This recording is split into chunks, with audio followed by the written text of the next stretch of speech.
Chapitre 3. Un monde en guerre.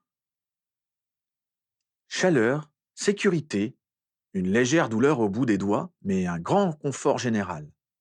Ron s'étira dans le lit confortable et délicatement parfumé à la lavande. Il était trop bien. Un bruit répétitif, brutal et désagréable, le tira de sa félicité.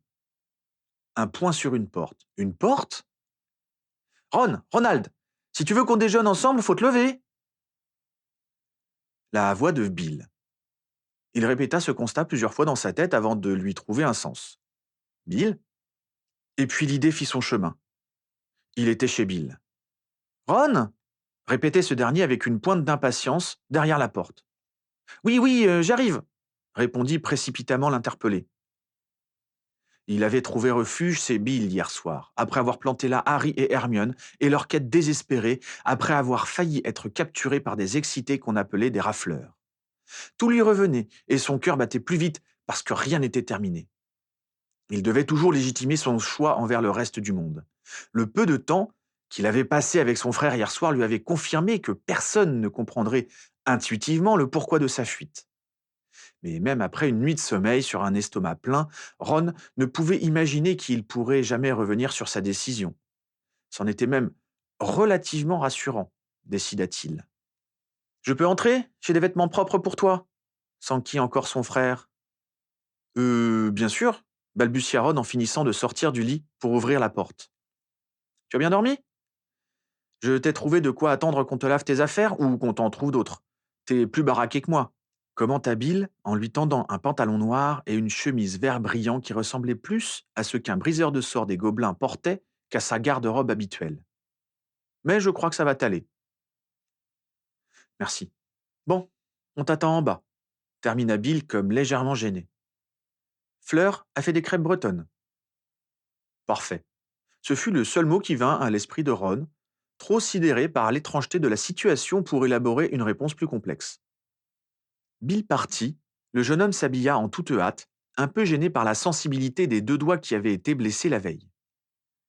Quand il trouva le déluminateur dans la poche de son pantalon sale, il eut d'abord l'envie de le mettre dans la poubelle, sous le bureau qui meublait sa chambre. Autant pour Dumbledore, ses contes pour enfants et ses charades. Puis il songea froidement à la valeur intrinsèque de l'objet et finit par le poser sur sa table de chevet. Peut-être pourrait-il le confier à Bill pour qu'il le négocie. Il n'avait pas un galion en poche après tout. L'idée le prit au dépourvu. L'avenir. Il allait devoir penser à l'avenir. Un léger vertige le reprit et il secoua la tête. La fin, décida-t-il avec toute la fermeté qu'il put réunir. Avant de sortir, il se tourna vers la glace pour vérifier que ses doutes et son malaise n'étaient pas trop visibles sur son visage. Les vêtements avaient beau lui aller, il n'arriva pas réellement à se reconnaître. Il lui semblait que c'était plus que la chemise qui appartenait à un autre. Est-ce qu'une décision pouvait changer la personnalité de quelqu'un? S'interrogea-t-il, et là encore, la réponse était trop effrayante pour être réellement formulée. L'avenir serait ce qu'il serait. Il avait des épreuves plus proches à relever. En descendant vers la cuisine de son frère, il ruminait l'impression ténue mais tenace que, ce faisant, il prenait autant de risques que la première fois qu'il s'était glissé dans la forêt interdite. On n'est jamais totalement préparé quand on ne sait pas, sans trop savoir à quoi s'attendre. Des crêpes bretonnes? Dans la petite cuisine, Fleur s'affairait à grands coups de baguette à faire sauter de grands disques de pâte fine qui venaient ensuite s'empiler sans accroc dans un grand plat de porcelaine blanche. L'odeur était alléchante, confirma son estomac de manière rassurante, et Bill lui sourit à son entrée, comme si sa présence n'avait rien d'extraordinaire. Excuse-moi, mais je prends des précautions pour aller au travail et je dois partir plus tôt que d'habitude, expliqua-t-il sur un ton d'excuse. Pas de souci, répondit Ron, relativement embarrassé par sa sollicitude. Il ne s'était rarement senti si grand, lourd et massif. Il avait l'impression de prendre toute la place. Assieds-toi, ajouta Bill, en désignant la table bien garnie. Mange. Fleur part aussi, s'enquit le plus jeune frère Weasley en obtempérant et en chargeant la crêpe décidément aérienne de lard croustillant, visiblement plus roboratif. La bouche pleine, Bill fit un geste négatif de la tête et Fleur répondit elle-même, comme pour rappeler aux deux frères sa présence dans la pièce. Et je ne travaille plus que la moitié de la semaine. La guerre n'aide pas le commerce entre la Grande-Bretagne et le reste de l'Europe. Fleur travaille aux relations extérieures chez les Gobelins, rappela Bill. Il ferait mieux de s'occuper de leurs relations intérieures. Lança la jeune femme en mettant une dernière louche à cuire. Que des gobelins partent en claquant la porte, ça s'était jamais vu. Oui, je sais, opina Ron, avant de se rendre compte du regard perçant de Bill. On a rencontré des gobelins qui se cachaient dans la forêt, expliqua-t-il un peu à contre-cœur. Il avait l'impression de s'être exposé tout seul aux questions auxquelles il n'avait aucune envie de répondre. Comme il le redoutait, le silence persista longtemps après sa dernière explication, et Bill et Fleur échangèrent plusieurs regards qui n'avaient de sens que pour eux. Ron se sentit contraint d'ajouter: Je ne me souviens plus de leur nom. Bill soupira et reprit une bouchée de crêpes. Ça en fait du monde qui court la campagne pour échapper au ministère, à ses forces légales ou illégales. Les nez moldus, les sangs mêlés, et maintenant les gobelins. Les aurores acceptent s'inquiéta Ron. Tout enfant, il avait développé une quasi-vénération pour les sorciers en noir qui défendaient si vaillamment la magie blanche. Même si ces dernières années, il avait largement ouvert les yeux sur la complexité du monde magique, les aurores continuaient pour lui d'incarner un idéal relativement intact. Il lui suffisait de penser à Kingsley ou Tonks pour avoir envie de suivre leurs traces. Dans l'ensemble, oui, regretta son frère. Certains sont sous Imperium, comme Dawlish. D'autres se sont fait porter malades. D'autres, comme Kingsley, font profil bas pour garder une capacité d'action et avoir accès aux informations. D'autres, comme Tonks, ont purement et simplement été exclus. Exclus? Ron manqua de s'étrangler. Bill haussa les épaules. Une aurore mariée à un loup-garou, elle est très haut sur la liste des mange-morts. Rappelle-toi, comme Bellatrix Lestrange s'en est pris à elle quand on est allé chercher Harry au mois d'août. Et puis maintenant qu'elle est enceinte, de toute façon elle doit se protéger, elle et le bébé. La guerre. Enceinte, répéta Ron, se demandant s'il pouvait poser la question de la réaction de Lupin à la nouvelle. Est-ce qu'une nouvelle fois il allait ramener la conversation sur leurs occupations depuis le mariage? Oui, elle n'a peur de rien, cette Tonks. Remarqua Fleur sur un ton oscillant entre l'admiration et l'incompréhension. D'abord un loup-garou et maintenant un bébé en pleine guerre. Mes parents m'ont conçu en pleine guerre, fit remarquer Bill d'un ton égal, mais Ron nota que Fleur lui prit la main avec une dévotion marquée. Sans doute estimait-elle avoir atteint une limite connue. Un nouveau silence pensif s'installa et il décida d'oser. Et Lupin? Quand Fleur se retourna vers lui en soupirant, quand Bill grimaça, Ron sentit son cœur se serrer. Il revoyait le visage déformé de colère de Lupin quand il l'avait projeté Harry contre le mur. Il réentendait son ami espérer que leur dispute le ferait réfléchir et revenir vers la jeune Aurore. Combien de mauvaises nouvelles devrait-il encore entendre? Eh bien, au début, il a eu l'air... Il sembla chercher ses mots. Ça a eu l'air trop pour lui. La guerre, une femme, un bébé. Je crois qu'il n'arrive pas à s'autoriser à vivre pour lui-même. Et il semble en quelque sorte se sentir toujours lié par son amitié avec les parents de Harry, par l'engagement qu'il a pris dans l'ordre il y a 18 ans. Développa-t-il ensuite un peu précipitamment, comme pour inviter son auditeur à apprendre ses supputations avec précaution, Ça a sans doute été toute sa vie avant Tonks. remarqua Fleur. Et Ron pensa qu'elle avait sans doute raison. Mais Bill continua sans sembler y prêter attention. Bref, il a commencé par s'enfuir, Réponse au combien masculine. fit la jeune femme en se resservant en thé. Il est revenu, répondit Bill avec l'air de prendre le retour de Lupin comme une victoire personnelle, C'est heureux. conclut Fleur sur un ton de fausse armistice. Ron avait rarement pu voir Bill et Fleur échanger autre chose que des baisers. C'était une drôle de découverte de les voir s'opposer dans une joute qui aurait pu ressembler à celle que lui et Hermione étaient capables de développer en toutes circonstances. Bon, il fallait reconnaître qu'ils semblaient savoir s'arrêter plus vite. Sont-ils plus amoureux? Plus adultes? S'interrogea douloureusement Ron. Saurait-il lui dire s'il devait d'ores et déjà Rayer le nom même d'Hermione de son avenir? Oserait-il jamais poser la question?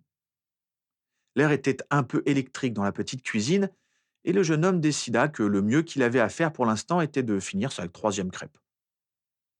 Après le travail, j'ai rendez-vous avec Lupin d'ailleurs, annonça Bill, après un moment, semblant avoir retrouvé son calme habituel. Ah bon? Pourquoi? Demanda Ron par pur réflexe, et aussi pour que le silence ne se réinstalle pas.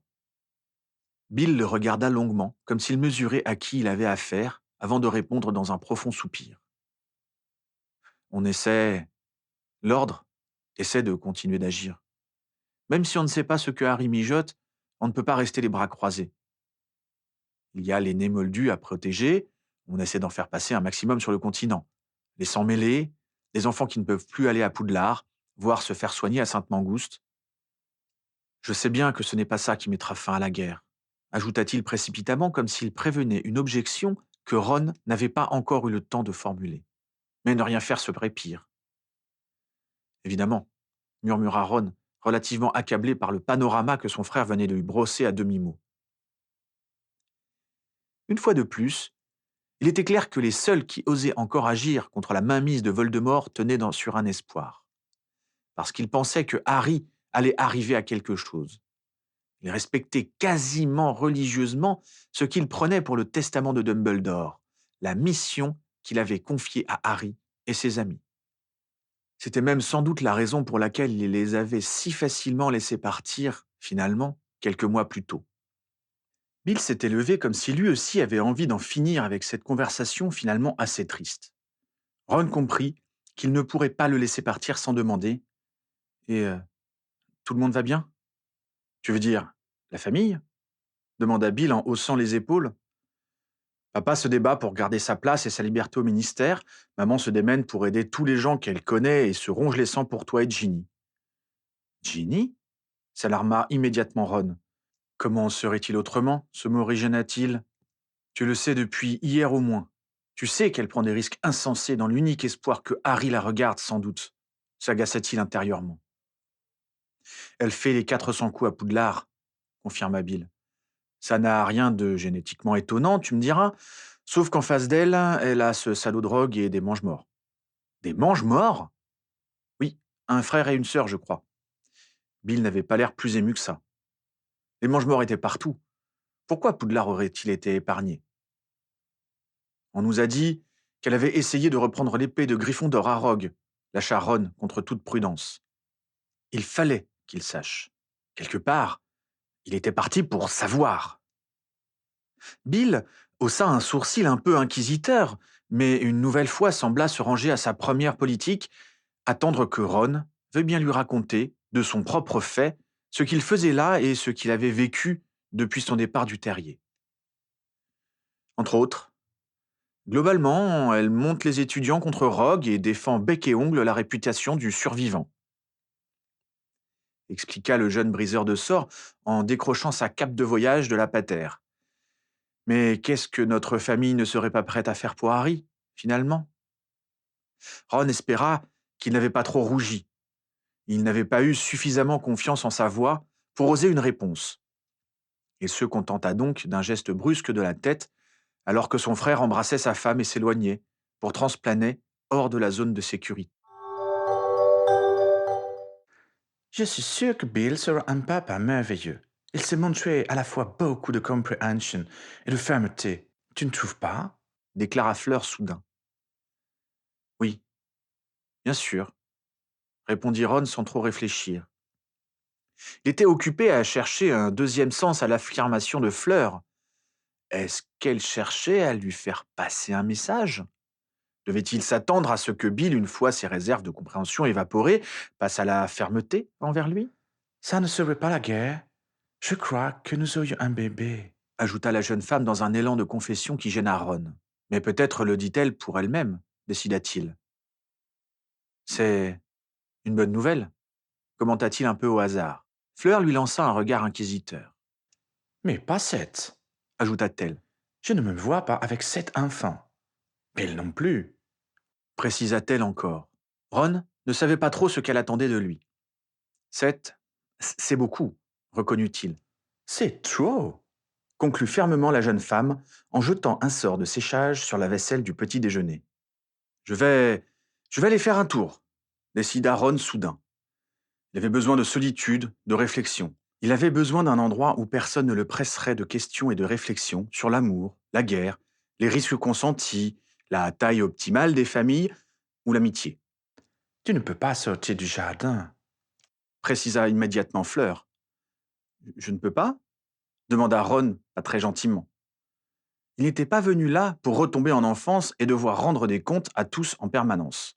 Il se sentait tout à fait adulte. Il avait survécu à l'infiltration du ministère et plusieurs semaines de jeûne. Non, les sortilèges laissent entrer un certain nombre de personnes dans l'ensemble des Weasley.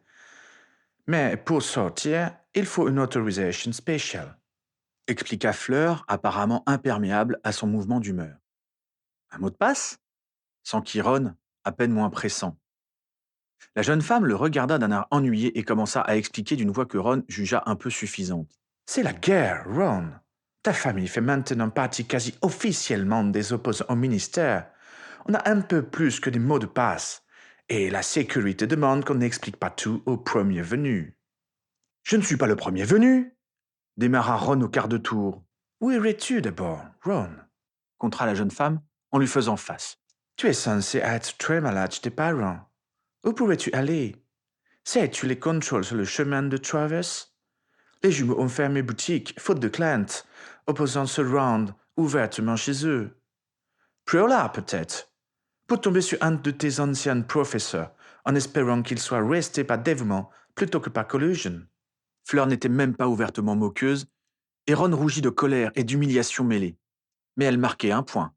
Il n'avait nulle part où aller dans l'immédiat, et il le savait. Tu n'es pas allé chez tes parents hier soir, Ron. Je suppose que ce n'est pas pour le faire ce matin. N'importe quel rafle se réjouirait d'attraper un ami de l'indésirable numéro 1. C'est comme cela que la Gazette parle de Harry maintenant, Précisa-t-elle. Serais-tu heureux de te retrouver utilisé comme moyen de pression sur ta famille et tes amis? Demanda encore Fleur. Ron songea un peu méchamment que, si Bill serait peut-être un père compréhensif, à défaut d'être ferme, Fleur risquait de se montrer une mère adroite à rabaisser l'enthousiasme de ses enfants. Ne t'énerve pas, Fleur, je n'irai nulle part, s'empressa-t-il de promettre quand elle reprit son souffle. Je n'ai nulle part où aller pour l'instant. Il faut que je réfléchisse à ce que je vais faire après. Je vais juste faire un tour dans le jardin, vers la mer. Je peux? Le regard de Fleur était empreint de scepticisme, Ce que tu vas faire après? répéta-t-elle. Je ne peux pas rester éternellement chez vous. La belle détourna les yeux, comme si la vue même de son beau-frère l'agaçait. La famille est quelque chose de sacré pour moi, Ron. Celle de Bill autant que la mienne. Affirma-t-elle, des traces d'émotion dans la voix. Tu es ici chez toi aussi longtemps que tu le souhaiteras ou que tu en auras besoin. Nous savons que parfois certaines choses, il ne vaut mieux pas les dire. On ne peut pas être contraint de dire des choses qu'on ne sait pas. Néanmoins, Ron battit immédiatement en retraite. Dire les choses à Bill serait assez difficile sans qu'il ne s'entraîne avec Fleur. Je parlerai à Bill ce soir, c'est promis. Il ne lui sembla pas que sa belle-sœur fût très convaincue par son engagement, mais elle le laissa s'envelopper dans la deuxième cape de Bill et partir vers la falaise dans l'air frais du matin. En bas, la mer, sous le ciel gris de l'hiver, ressemblait à une potion ratée de Neville Londubat. Les pensées de Ron n'étaient pas plus claires.